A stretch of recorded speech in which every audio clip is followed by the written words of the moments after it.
ஆனால் திமுககாரங்க டிசைனாக கலராக சொல்லுவாங்க டிவியில் உட்காந்துக்கிட்டு. அது நடந்தது. ஏன்னா அவங்க தான் நேரடியாக சிபிஐனுடைய டைரக்டர் மாதிரி பேசுவாங்க. சிபிஐனுடைய விசாரணைக்கு போயிருக்கிறாரு, கூப்பிட்டு வராமல் போயிட்டாரா? இல்லை தனக்கு தேவையான இன்ஃப்ளூயன்ஸை பயன்படுத்துகிறாரா? ஒன்றுமே இல்லை. நீங்கள் கூப்பிட்டீங்க, அவர் வராரு, உங்களுடைய கேள்விகளுக்கு பதில் அளிக்கிறாரு, மறு தேதி இட்டு கொடுக்குறீங்க, அந்த தேதியில் கரெக்டாக வராரு. இதுக்கு மேலே வேறு என்ன வேணும்? இப்போ சொல்ல வேண்டியது தானே பிஜேபியோட பி டீம்னு. வாடகை வாங்கிங்களாம் என்னைக்கு எங்கே போயிட்டாங்க? நான் சொம்பு இல்லை அண்டான்னு சொன்னவங்களாம் வந்து விளக்கம் கொடுக்கட்டும். இது கூட்டணி அலைன்ஸ் இருக்குது, பேரம் நடக்கிறது, அதுக்காக இது விஜய் பணிய வைக்கலாம் அப்படின்ற மாதிரி திட்டம் இருக்குன்னு நம்புறீங்களா? நீங்கள் எந்த விதமான ஒரு பிம்பத்தை நீங்கள் கட்டமைச்சாலும் அதுக்குள்ளே இருப்பவர் அல்ல தலைவர் தளபதி அவர். இந்த மக்களுக்காக மிகப்பெரிய ஒரு மாற்று சக்தியாக வந்து நிற்கணும்னு சொல்லக்கூடியவர். அவர் எந்த விதத்திலையும் மண்டியிட மாட்டார். நீங்கள் அடித்த கொள்ளையை பற்றி பேசக்கூடாது, இருக்கக்கூடிய ஊழலை பற்றி பேசக்கூடாது, இருக்கக்கூடிய சாதிய ஆணவ படுகொலைகளை பற்றி பேசக்கூடாது. மாற்றத்திற்கான ஒரு தலைவன் வந்திருக்கான்னு சொல்கிறேன். நீங்கள் இன்னும் கலைஞருக்கு அப்புறம் ஸ்டாலினுக்கு அப்புறம் உதயநிதினு போய் உட்காந்துக்கிட்டு இருக்கீங்க. அந்த பக்கம் சீமான் ஒரு பச்சவந்தினா திமுக ஒரு பச்சவந்தி. நிச்சயமாக ஜனநாயகன் வென்று வருவான்ற நம்பிக்கையோட நீங்கள் என்ன லேப்டாப் கொடுங்க, எதை கொடுங்க, காசை கொடுங்க, எல்லா பொருளையும் கொடுங்க, ஓட்டை நாங்கள் யாருக்கு போடணுன்ற முடிவு பண்ணிட்டோம். இது என்ன சும்மா கூட்டமா?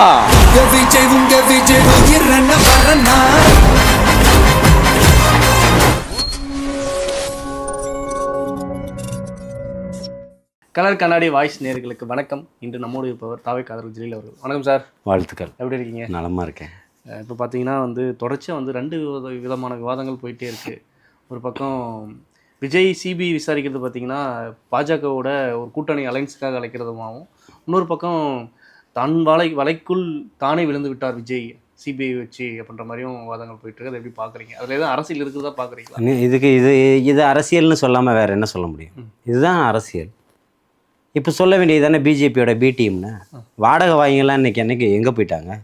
நான் சொம்பு இல்லை அண்டான்னு சொன்னவங்களாம் வந்து விளக்கம் கொடுக்கட்டும். நம்ம வந்து அன்னையிலிருந்தே சொல்லிகிட்டு இருக்கிறோம், பிஜேபியோட பி டீம் திமுக தான் சொல்லிட்டு. நேரடியான கூட்டணியில் எடப்பாடியார் இருக்கிறார், மறைமுகமான கூட்டணியில் திமுக தான் இருக்குன்றதை பகிரங்கமாக ஆணித்தனமாக எல்லா இடத்துலையும் பதிவு செஞ்சிட்டு இருக்கிறோம். திமுகவுக்கு எதிராக எவ்வளோ குற்றவியல் நடவடிக்கைகள் இருக்குது. இன்றைக்கி வரைக்கும் நேருனுடைய பேர் சேர்க்கப்பட்டிருக்கா? அப்படி பூதாகரமான ஒரு விஷயத்துக்கு, வதந்திகளுக்கு இதெல்லாம் ஒரு பதில் கொடுங்கன்னா எப்படி கொடுக்க முடியும்? சிபிஐனுடைய விசாரணைக்கு போயிருக்கிறாரு, கூப்பிட்டு வராமல் போயிட்டாரா? இல்லை தனக்கு தேவையான இன்ஃப்ளூயன்ஸை பயன்படுத்துகிறாரா? ஒன்றுமே இல்லை. நீங்கள் கூப்பிட்டீங்க, அவர் வராரு, உங்களுடைய கேள்விகளுக்கு பதில் அளிக்கிறாரு, மறு தேதி இட்டு கொடுக்குறீங்க, அந்த தேதியில் கரெக்டாக வராரு. இதுக்கு மேலே வேறு என்ன வேணும்? இல்லை, நீங்கள் இது அரசியல் இருக்கிறது, ஏன்னா இதில் கூட்டணி அலைன்ஸ் இருக்குது, பேரம் நடக்கிறது, அதுக்காக இது விஜய் பணிய வைக்கலாம் அப்படின்ற மாதிரி திட்டம் இருக்குன்னு நம்புறீங்களா? நீங்கள் எந்த விதமான ஒரு பிம்பத்தை நீங்கள் கட்டமைச்சாலும் அதுக்குள்ளே இருப்பவர் அல்ல தலைவர் தளபதி அவர்கள். இந்த மக்களுக்காக மிகப்பெரிய ஒரு மாற்று சக்தியாக வந்து நிற்கணும்னு சொல்லக்கூடியவர்.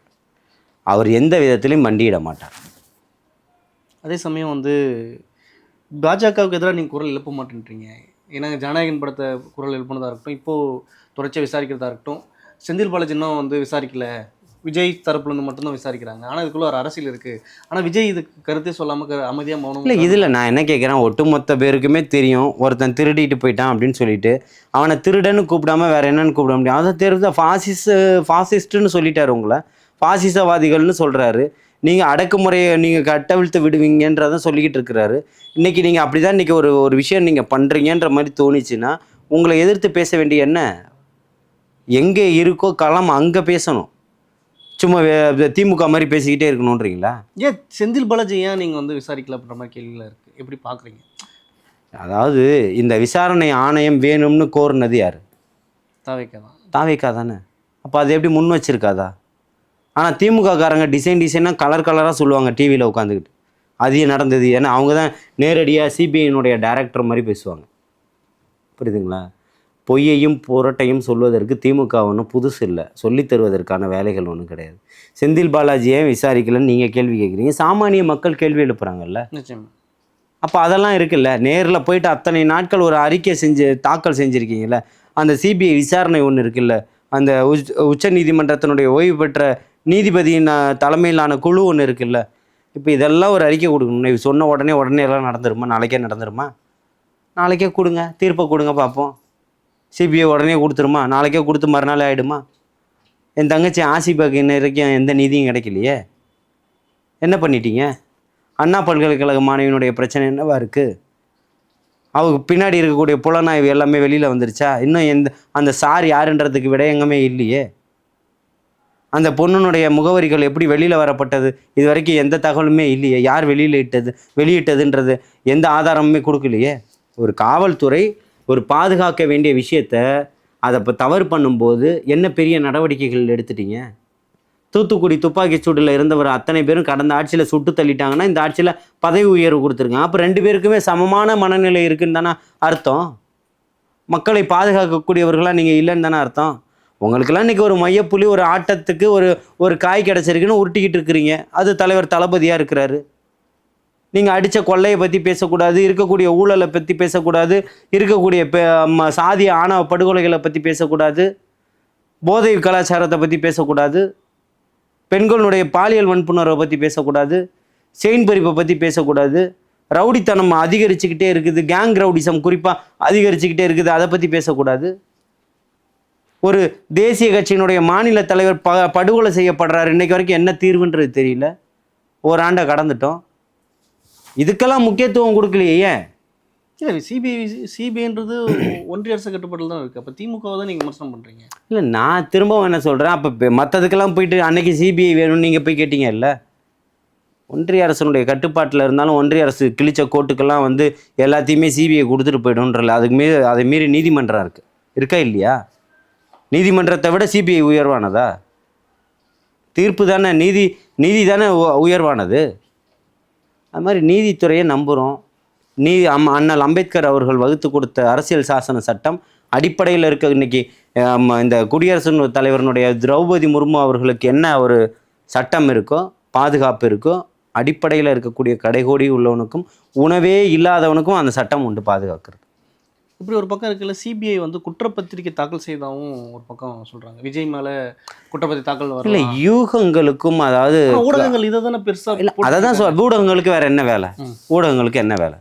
எத்தனையோ செய்திகள் இருட்டடிப்பு செய்யப்படுது. ஏன் பேசாமல் இருக்குது ஊடகங்கள்? எல்லா செய்தியும் பேசிடுமா? உண்மையை எடுத்து பேசுங்க. சிபிஐ ஒத்துருக்கா, இதெல்லாம் இந்த கேள்வி கேட்டிருக்கோம், அவர் பேரை சேர்த்துருக்கோம் அப்படின்னு சொல்லிட்டு சம்மன் கொடுக்கும்போது சொல்லிச்சிட சாட்சியமாக விசாரிக்கிறதுக்கு தான் கூப்பிட்றோம், விட்னஸ்ன்னு சொல்லிட்டு. அப்போ இன்றைக்கி குற்றப்பத்திரிகையில் பெயரை சேர்த்துருக்கோன்னா சொல்லுங்கள், இதுக்காக தான் சேர்த்துருக்கோன்னு. எதுவாக இருந்தாலும் சட்ட ரீதியாக எதிர்கொள்வதற்கு தயாராக இருக்குதுன்னு சொல்கிறேன். ஊடகங்கள் எப்படி கையாளுதுன்னு நினைக்கிறீங்க விஜய் சார்? இல்லை, ஊடகங்கள் நீங்கள் இன்றைக்கி சொல்கிறீங்க இல்லையா, சிபிஐ இந்த மத்திய அரசனுடைய கட்டுப்பாட்டில் இருக்குது, காவல்துறை மாநில அரசனுடைய கட்டுப்பாட்டில் இருக்குது. கேள்விகள் சிக்கி தவித்தார் விஜய், இதெல்லாம் பெருசாக எல்லாமே இதெல்லாம் பெரிய விஷயமே கிடையாது. அதாவது ஒரு கிட்டத்தட்ட 94-95 இருக்கும்னு நினைக்கிறேன், ஒரு பிரபல நடன நடிகை ஒருத்தர் சூசைட் பண்ணிட்டாங்க. அந்த சூசைடு விஷயத்தை எப்படியெல்லாம் திரிச்சு எழுதி இந்த ஊடகங்கள் அப்போவே சொல்கிறேன். இன்றைக்கி இந்த ப்ளசன்ட் ஹோட்டலில் அதில் ஒரு டிவி சீரியல் நடிகை இறந்து போனதை கிட்டத்தட்ட 1 வருஷமாக எல்லா புலனாயும் போயிட்டு இருந்தது. பார்த்தீங்கல்ல, ஆம்ஸ்ட்ராங்களுக்கு கூட இப்போ அப்படி தான் போயிட்டு. இல்லை, அதை தான் சொல்கிறேன். அப்படி ஊடகங்களுக்கு ஒரு செய்தி தான், அதை எவ்வளோ ஊத முடியுமோ அவ்வளோ ஊதிக்கிட்டே இருப்பாங்க. இருக்கக்கூடிய பிரச்சனையை எடுத்து போடுங்க, வாங்க போவோம், தர்மபுரி, கிருஷ்ணகிரி, அப்படியே அதை தொட்டு இருக்கக்கூடிய எல்லா இடத்துக்கும் போவோம். கனிம வள கொள்ளையை பற்றி பேசுங்க. மலைகளை சுரண்டி வெட்டி எடுத்துக்கிட்டு இருக்காங்க கிரைனட்டுன்ற பேரில். தென் மாவட்டங்களுக்கு போவோம். தென் மாவட்டங்களில் வெட்டக்கூடிய மலைகள் அப்படியே கேரளாவுக்கு தான் போய்கிட்டு இருக்குது. கேரளாவில் எந்த மலையும் டிஸ்டர்ப் பண்ணக்கூடாது, ஆனால் வெளியிலேருந்து எடுத்துப்பாங்க. அப்போ இங்கே இருக்கக்கூடிய கனிமங்கள் முழுக்க அங்கே தான் போகுது. அங்கே இருக்கக்கூடிய மக்களை பேட்டி எடுங்க. ஏன் இதெல்லாம் ஊடகங்கள் பண்ணாமல் இருக்குது? நியாயமான கேள்விகளை எழுப்பணுமா இல்லையா? மக்கள் பிரச்சனை கவனிக்காமல் இந்த மாதிரி சின்ன போக்க விஜய் சாரை மட்டும் திசை திருப்பணும் இல்லைங்க. மக்கள் அப்போ தானே எதையுமே பேச முடியாது. திமுக அரசு இருக்குன்னு நினைக்கிறீங்களா? யாருக்கு இதுக்கு இந்த திசை திருப்பது திமுக அரசு இருக்கா? ஊடகங்கள் கையாண்டு. ஆமாம், இன்னைக்கு அவங்க அரசை பற்றி வரக்கூடிய குறைகள் எதுவுமே பேசக்கூடாது இல்லை. இன்றைக்கி இருக்கக்கூடிய தூய்மை பணியாளர்கள் பிரச்சனையாக இருக்கட்டும், ஆசிரியர்கள் பிரச்சனையாக இருக்கட்டும், போக்குவரத்து தொழிலாளர்களுடைய பிரச்சனையாக இருக்கட்டும், செவிலியர்களுடைய போராட்டங்களாக இருக்கட்டும், மாணவர்களுடைய போராட்டங்கள், தொடர்ச்சியான போராட்டங்கள் நடந்துக்கிட்டு தானே இருக்குது. இது எல்லா நேரமும் நீங்கள் காட்டினாலும் உங்களுடன் ஸ்டாலின் உங்கள் கனவை சொல்லுங்கள், நான் நிறைவேற்றுறேன். என்ன நிறைவேற்றுவார்? இருக்கக்கூடிய மாணவர்களுக்கு வந்து பார்த்திங்கன்னா டேப் வசதி கொடுப்போம், இலவச வைஃபை வசதியோடன்னு சொன்னாங்க. இந்த 4.5 ஆண்டுகள் கரைந்து ஓடின பிறகு தான் இன்றைக்கி வந்து இறுதி ஆண்டு மாணவர்களுக்கு வந்து லேப்டாப் கொடுக்கணும் அப்படின்ற ஒரு எண்ணம் அரசுக்கு வந்திருக்கு. அது எதுக்காகன்றது எல்லாருக்குமே தெரியும், ஊடகவியலாளராக உங்களுக்கும் தெரியும் இல்லையா? அப்படி இருக்கும்போது உங்களால் ஓட்டுகளை வந்து இப்படி தான் பொறுக்க முடியுது. உங்களுடைய ஆட்சியில் எவ்வளவு அவலங்களை சந்திச்சிருக்காங்கன்றதை மக்கள் இன்னைக்கு உணர்வாங்க. எவ்வளவு அடக்குமுறைகளுக்கெல்லாம் ஆளாயிருக்காங்கன்றதெல்லாம் தெரியும். இப்போ பொங்கல் தொகுப்பில் கூட ஒரு அம்மா வந்து அந்த அரிசியை எடுத்து காட்டுறாங்க. இந்த அரிசி வச்சு எப்படிங்க பொங்கல் வைக்கிறதுன்னு சொல்லிட்டு. எந்த ஊருன்னு தெரியல, ஆனால் போட்டுக்கிட்டு இருக்கிறாங்க. அப்போ இவ்வளவுமே கொடுக்குறோன்ற பேரில் எத்தனை கோடிகள் கொள்ளையடிக்கப்படுதுன்றதான் ஒரு கேள்வியாக எழும்புது. ஈரோட்டில் நடந்த மாநாடுகளாக இருக்கட்டும், மற்ற பணிகள் கொஞ்சம் வீரியமாக இருந்த மாதிரி இருக்குது. ஆனால் இப்போ சிபிஐ என்கொயரின்னும் போது கொஞ்சம் கட்சி பணிகள்லாம் கொஞ்சம் குறைஞ்சிருக்கும், வேகம் பிரச்சாரங்கள் இந்த மாதிரி இயக்க பணிகள்லாம் குறைஞ்சிருக்கும். மக்கள் மத்தியில் இப்போ ஒரு இந்த சிபிஐ அப்படின்ற மாற்றம் மட்டும் தான் இருக்க தவிர கீழே எது அடிப்படத்தில் வேலை நடக்கலையோ. அதை தான் சொல்கிறேன். அதாவது இன்னைக்கு வந்து பார்த்திங்கன்னா தமிழக வெற்றி கழகத்தினுடைய தலைமை அலுவலகத்தில் வந்து பார்த்திங்கன்னா இன்றைக்கி வந்து தேர்தல் அறிக்கைகள் தயாரிக்கப்படக்கூடிய குழுவினுடைய ஆலோசனை கூட்டம் நடந்துக்கிட்டு இருக்குது. கட்சி பணிகள் தொடர்ச்சியாக நடந்துக்கிட்டு தான் இருக்குது. செய்திகளை வந்து அந்த மாதிரி ஒரு மூடு பணி போல் அந்த மாதிரி ஒரு இடத்துக்கு வருதே தவிர வெளிச்சம் வந்தவொன்னே நகரும்போது தளபதி அவர்கள் இங்கே வரும்போது அதுக்கான வெளிச்சம் கிடைக்கிது ஊடகத்தின் மூலியமாக. மாநில அரசு எப்படி வந்து இருக்கக்கூடிய அங்கே இருக்கக்கூடிய ஒன்றியத்தில் இருக்கக்கூடிய ஊடகங்களை வந்து கட்டுப்பாட்டில் வச்சுருக்கோ, அதே போல் மாநில அரசும் வச்சு தான் இருக்குது. அதில் மாற்று கருத்தெல்லாம் ஒன்றும் கிடையாது. அன்னைக்கு அம்மா காலு நனையலை அப்படின்னு வேனுக்குள்ளே உட்காந்துக்கிட்டு இருக்காங்கன்ற பாட்டு பாடினவருக்கு இன்றைக்கி இதுக்கு மற்றதுக்கெல்லாம் இந்த ஆட்சியில் நடக்கக்கூடிய அவலங்களுக்கு ஏன் பாட்டு பாடணும்னு தோணலை? இல்லை, அறப்போர் இயக்க ஜெயராம் தொடர்ச்ச எல்லா விஷயங்களும் தொடர்ச்ச ஊடகங்கள் எடுத்து விவாதிக்க வேண்டியதானே, ஏன் விவாதிக்கலை? போராட்ட காலத்தில் நானும் ஜெயராமன் அவர்கள் எல்லாம் ஒருங்கிணைந்து அறப்போர் இயக்கம்லாம் பல கட்ட போராட்டங்களில் நம்ம வள்ளூர் கோட்டத்திலே நடத்தியிருக்கோம். இப்போ அவர் நிறைய ஆதாரங்களோட வெளியிடுறாரு. ஏன் ஊடகங்கள் விவாதிக்க மறுக்குது? இதுக்கு ஏன் இந்த ஊடகங்களில் இருக்கக்கூடிய நண்பர்கள் ஏன் வர மறுக்கிறாங்க? கம்யூனிஸ்ட் கட்சிகள் ஏன் பேச மறுக்குது? தொழிலாளர்களுடைய பிரச்சனை பகிரங்கமாக பேசுங்க. அப்போ நீங்கள் வந்து உங்களை அடக்கக்கூடியது யார்? ஸ்டாலினா அப்படின்ற கேள்வி எழும்புதா இல்லையா? அடக்குமுறையை வந்து இன்னைக்கு கம்யூனிஸ்டுகளான போராடிட்டு இருக்காங்க. போராடி என்னத்தை கொண்டு வந்துட்டீங்க? 150 நாள் நீங்கள் கூட்டணியில் இருந்தும் போராடி 150 நாள் 160 நாள் கழிச்சு நீங்கள் ஏன் போராடலன்னு கேட்டீங்க. அதுக்கு சொல்கிறேன், அவங்க போராட்டி தான் இருக்காங்க அப்படின்ற மாதிரி. ஏன் கூட்டணியில் தானேங்க இருக்கீங்க, ஏன் போராட வேண்டிய அவசியம்னு கேட்குறேன். அதான் நட்பு முரண் பகை முரண் சொல்கிறாங்கல்ல. நட்பு முகன் பறைமுகன்றது வந்து நீங்கள் வந்து ஓட்டு வாங்குறதுக்காக பேசக்கூடிய பேச்சுக்கள், வேற ஒன்றும் கிடையாது. எல்லா தொழிலாளர்களுடைய போராட்டங்களும் நின்றுச்சா? அப்போ தொழிலாளர்களுடைய நலனுக்காக மட்டும்தான் கம்யூனிஸ்டுகள் வாய் திறப்பாங்க, மக்கள் நலனுக்காக வாய் திறக்க மாட்டாங்களா? தொடர்ச்சியாக நடக்கிற தென்மோட்டில் நடக்கிற பிரச்சனை கூட போராட்டி தான் இருக்காங்கல்ல. போராடிக்கிட்டு வெளியில் வாங்க, கூட்டணி விட்டு வெளியில் வாங்க, அழுத்தம் கொடுங்க. உங்களுடைய கூட்டணியிலேருந்து எதுவுமே பண்ணவே முடியலையே. பிஜேபி எதுக்குறதுக்கான சக்தி திமுகவாக தான் இருக்குது, மற்ற எந்த கட்சிகளும் இல்லையே. நான் எப்படி வெளியே வரதுன்ற மாதிரி சொல்கிறாங்க. ஏன் தமிழக வெற்றி கழகம் ஏற்றுக்கிட்டு தானே இருக்குது. அதான் மென்மையாக நீங்கள் இப்போ போகிறீங்க, மென்மையை இப்போ விமர்சனம் பண்ணுறீங்க. இப்போ நடந்த ஊரக வேலைவாய்ப்பு திட்டத்தில் மகாத்மா காந்தி பேரே எடுத்திருக்காங்க.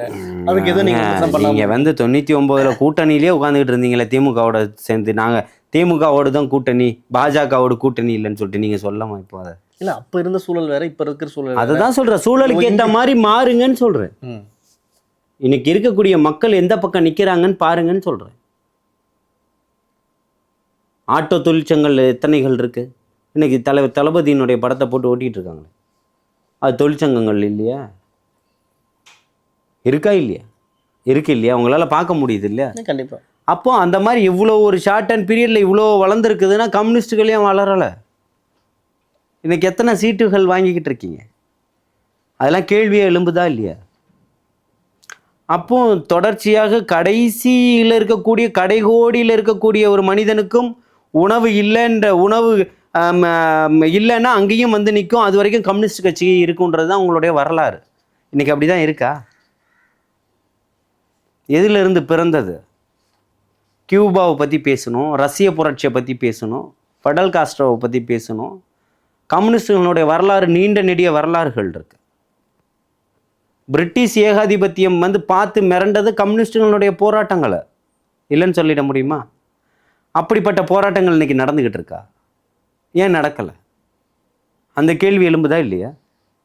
அப்போ அதையெல்லாம் பேசணும்ல.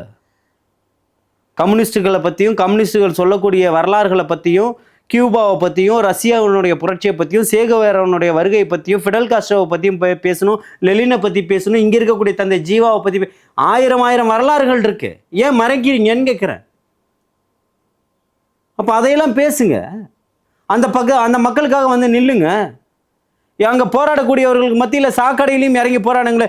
எந்த கம்யூனிஸ்ட் எம்பியும் எம்எல்ஏவும் வந்து நின்னாங்க? வரலையே.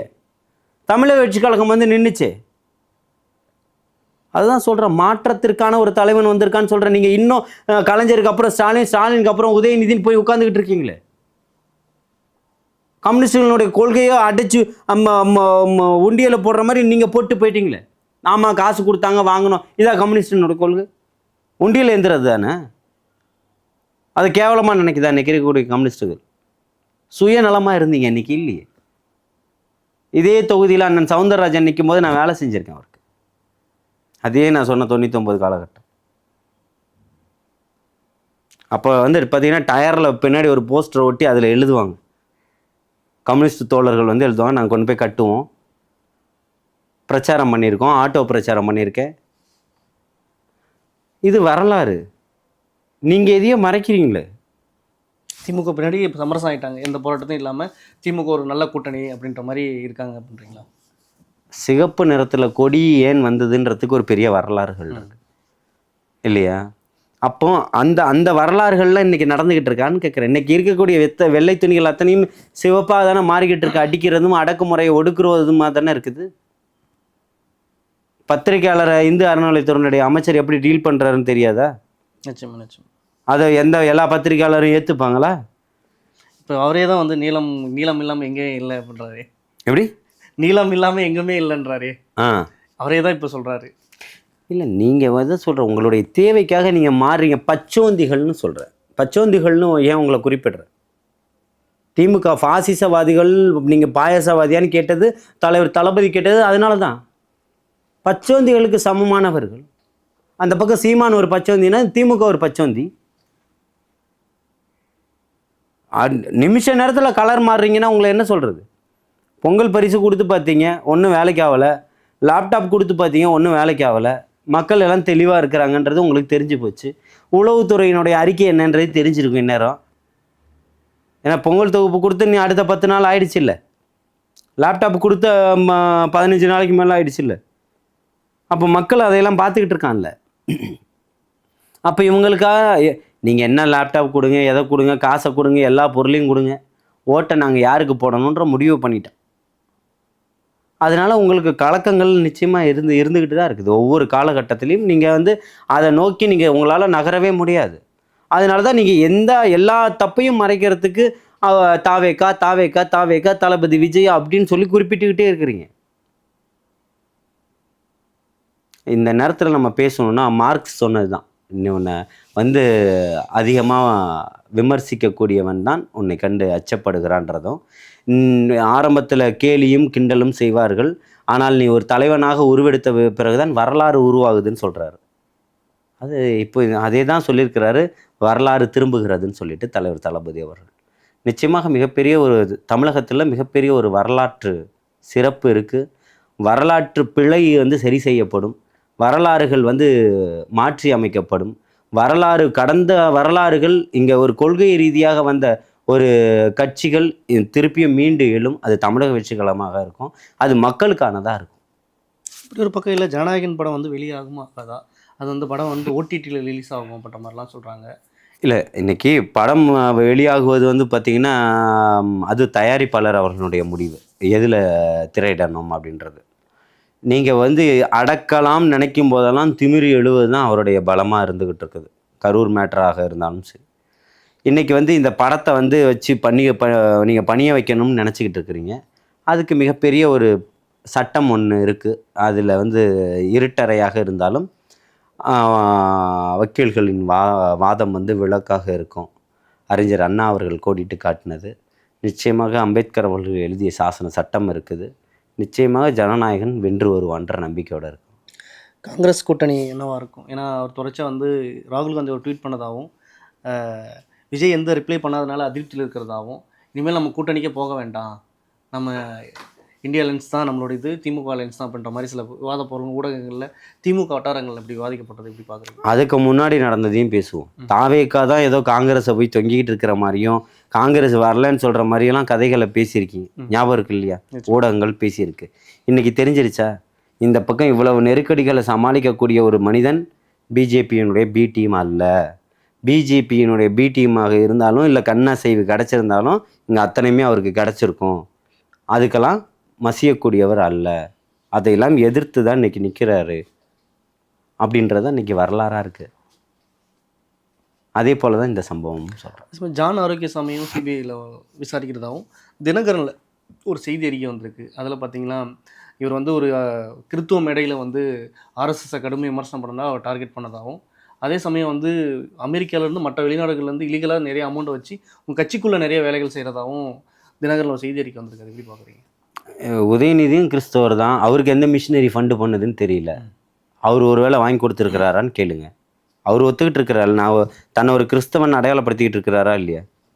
இதில் பொது மேடையில் சொன்னாரா இல்லையா? சொல்லியிருக்காரு. அவருக்கு எந்த மிஷினரி ஃபண்டு பண்ணிக்கிட்டு இருக்குது? அங்கே கர்நாடக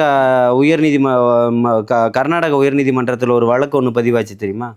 அப்போ போய் 1 லட்ச ரூபா அபராதம் கட்டிட்டு வந்தார் தெரியுமா? எதுக்காக? இதே சம்பவத்துக்காக தான். ஆர்எஸ்எஸை விமர்சனம் பண்ணிட்டோம். இல்லை, எந்த விவாத பொருளிலையும் ஜான் ஆரோக்கியசாமின்ற ஒரு விவாதிக்காம இந்த டைம் மட்டும் சிபிஐ வந்து அது கலெக்ட் பண்ணுது. அது உண்மையா? இல்லை அதை தான் சொல்கிறது. திமுக வந்து திட்டமிட்டு வந்து ஒரு சில விஷயங்களை வந்து இதை பண்ணணும், அதை பேசணும், ஊடகங்களை வந்து பேச வைக்கணும் அப்படின்றதுக்காக எடுக்கக்கூடிய ஒரு ஸ்ட்ராட்டஜிக்கல். இது உண்மை இல்லை. எதை வச்சு நீங்கள் உண்மைன்னு சொல்லுவீங்க? நான் ஒரு கார் வாங்கியிருக்கேன், அந்த காரில் போகிறேன், இந்த காரில் போகிறேன், 1 கோடி ரூபாய் காரில் போகிறேன், நீங்கள் எதை வேணால் அப்போ மற்றவங்கள்ட்ட போய் சொல்லலாம். என்கிட்ட இருக்கணும்ல காரு. அப்போ எனக்குன்னு நீங்கள் ஒரு விஷயத்தை கொடுத்துருக்கீங்கன்னா என்ன ஏதுன்றதை பார்க்கணும்ல. என் மீது வழக்கு பதிவு செய்யப்பட்டிருக்கான்றதை பார்க்கணும்ல. அதெல்லாம் இருக்குது. இப்போது அதை வச்சுக்கிட்டு இருக்கக்கூடிய திமுக அரசு திட்டமிட்டு செய்திகளை மடைமாற்றம் செய்யக்கூடிய வேலைகளை தெளிவாக செஞ்சுக்கிட்டே இருக்குது. அதுக்கு வந்து ஒரு மிகப்பெரிய ஒரு ஆயுதமாக ஊடகத்தை பயன்படுத்திக்கிட்டு இருக்கு. மக்கள் இதை எப்படி ரிசீவ் பண்ணுறாங்கன்னு நினைக்கிறீங்க? மக்களுக்கு இன்றைக்கி எல்லாமே தெரியும். என்னை போன்ற இருக்கக்கூடியவர்கள் கட்சிகள் மக்களோட நீங்கள் விவாதிச்சிருப்பீங்க, பொதுக்காலம் எல்லாருக்குமே தெரியுமே. அரசியல்னா அவங்க வந்து அழுத்தம் கொடுக்குறாங்க அப்படின்றது பொதுமக்களினுடைய ஒரு பேச்சாக இருக்குது இன்றைக்கி. அப்போ அதெல்லாம் யாருக்கு நெகட்டிவாக மாறும்? பாஜகவுக்கும் திமுகவுக்கும் தான் அதுதான் மாறும். அப்போ அதுதானே சொன்ன ஜனநாயகன் மீண்டு வருவான்னு சொல்லிட்டு. நிச்சயமாக வெற்றி நடை போடும். நிறைய விஷயங்கள் தான் பகிர்ந்துக்கிட்டீங்க. மற்றொரு பதிவு சந்திப்போம். நன்றி, வணக்கம். வாழ்த்துக்கள்.